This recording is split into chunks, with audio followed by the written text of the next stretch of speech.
안녕하세요. 당도서관 코너의 한의사 이혜민입니다. 건강서적을 다뤄보는 시간인데요. 보이시나요? 바로 저의 책입니다. 제 책이 드디어 나왔는데요. 제목부터 살펴볼게요. 당뇨 이제 치료합시다 인데요. 제목부터 심상치가 않죠. 당뇨는 관리하는 거야, 혈당은 조절해야 돼, 이런 이야기 많이 들으셨는데 아니야, 그렇지 않아 라는 내용의 책입니다. 소제목도 한번 볼까요? 소제목은 결국 요당, 뇌열, 그리고 간이 문제라고 되어 있는데요. 혈당을 주로 조절하고 혈당에 대해서만 관심이 많으시잖아요. 그런데 혈당 외에도 요당, 뇌열, 그리고 간도 중요하고 함께 다뤄야 한다라는 내용을 강조하고 있는 책입니다.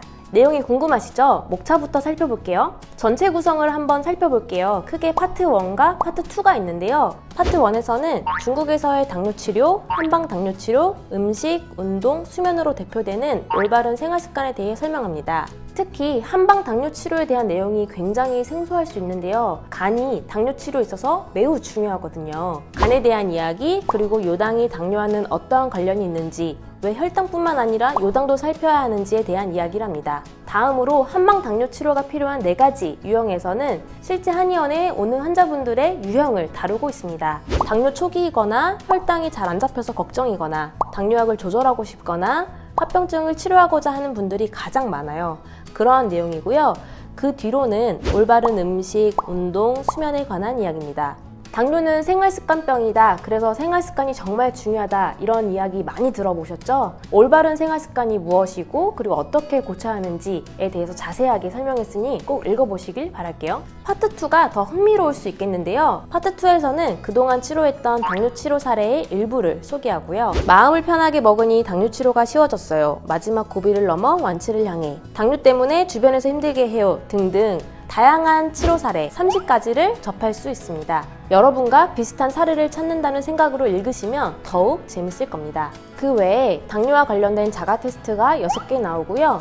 책 중간중간에는 이혜민 한의사의 당뇨 노트 코너가 있어요. 당뇨와 관련된 중요한 상식을 흥미롭게 읽을 수 있도록 하겠습니다. 목차 구성을 설명해드리니 책 내용이 한눈에 들어오시죠? 이제 책 내용을 본격적으로 살펴볼게요. 파트 1의 첫 번째 내용은 중국의 당뇨 치료에 관한 이야기입니다. 한국에 한의학이 있듯이 중국에도 중의학이 있는데요. 중국은 사실 정부에서 중의학이 의료보험 적용이 되도록 보장해주고 있기 때문에 중의학으로 많은 질환들을 치료하고 있습니다. 그래서 다양한 경험과 다양한 치료 사례들이 쌓여가고 있어요. 그 결과 중의학 치료가 서양의학 치료에 비해서 강점을 가지는 질환에 대해서 정리한 내용이 있는데요. 대단하죠? 각 임상 과목별로 10가지씩 중의학이 강점을 가지는 그런 질환들을 정리한 표입니다. 예를 들어 부인과에서는 우리가 흔히 아는 불임, 생리통, 폐경기 증후군, 자궁염 등과 같은 질환들이 중의학으로 치료했을 때 더 치료가 잘 됐다라는 내용이고요. 우리가 관심 있는 내과를 한번 볼게요. 당뇨라고 써있죠. 동의보감에는 소갈이라고 나와 있는데요. 소갈은 요즘의 당뇨라고 생각하시면 됩니다. 이러한 당뇨가 서양의학에 비해서 중의학으로 치료가 더 잘 된다고 베이징 전통의학 연구소에서 발표한 것이죠. 저도 처음에 이 표를 보고 굉장히 놀랐었는데요. 굉장히 많은 질환들에 있어서 중의학 치료가 강점을 가지고 있다라고 자신 있게 정리하기도 했고, 그 중에 하나가 당뇨라는 사실도 놀라웠고요. 또 하나는 이비인후과에 보면 당뇨 안과 질환이라고 써 있죠. 당뇨 안과 질환은 우리가 흔히 아는 당뇨병성 망막증이라고 생각하시면 되고요. 정말 놀라운 건 이렇게 당뇨와 관련돼 있는 당뇨 그리고 당뇨 안과 질환, 즉 망막증이 서양의학에 비해서 중의학 치료가 더 우수하다라는 사실을 이미 중의학에서 증명했다는 사실인 거죠. 정부에서 중의학에 의료보험을 적용해 주니 정말 많은 치료 사례들, 경험들이 쌓여가고 있고, 그 결과 우수성을 입증해 갈 수 있는 중국의 시스템, 중국의 중의학이 참 부럽습니다. 다음으로는 한방 당뇨 치료의 원리를 살펴볼게요. 크게 간과 요당 2가지고요. 추가로 중요한 뇌열도 실제 치료 사례를 설명할 때 많이 언급됩니다. 간은 혈당을 저장하기도 하고 분해하기도 해서 혈당 조절에 매우 중요한 장기인데요.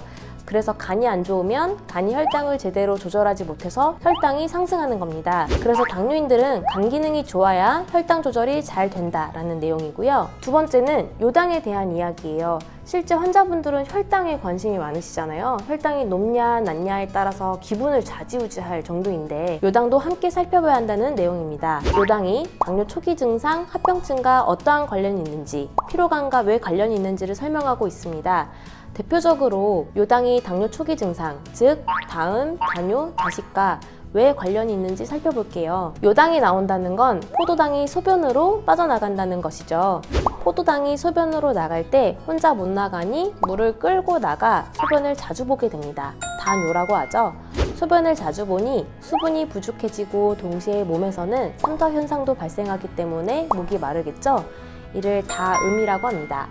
내 몸에서 에너지원으로 사용되어야 할 포도당이 자꾸 소변으로 빠져나가니 허기가 지고 배가 고파 많이 먹게 됩니다. 다식이라고 하죠. 이렇게 우리가 알고 있었던 당뇨 초기 증상, 즉 다음, 다뇨, 다식이 요당과 관련이 있다라는 내용이고요. 더불어서 합병증, 피로감 등의 증상도 요당과 관련이 있을 수 있으니 혈당뿐만 아니라 요당도 꼭 살펴야 한다라는 내용이라고 생각하시면 됩니다. 다음으로 한방 당뇨 치료가 필요한 4가지 유형을 알아볼게요. 실제 한의원에 당뇨 치료를 위해 내원하는 분들의 유형인데요.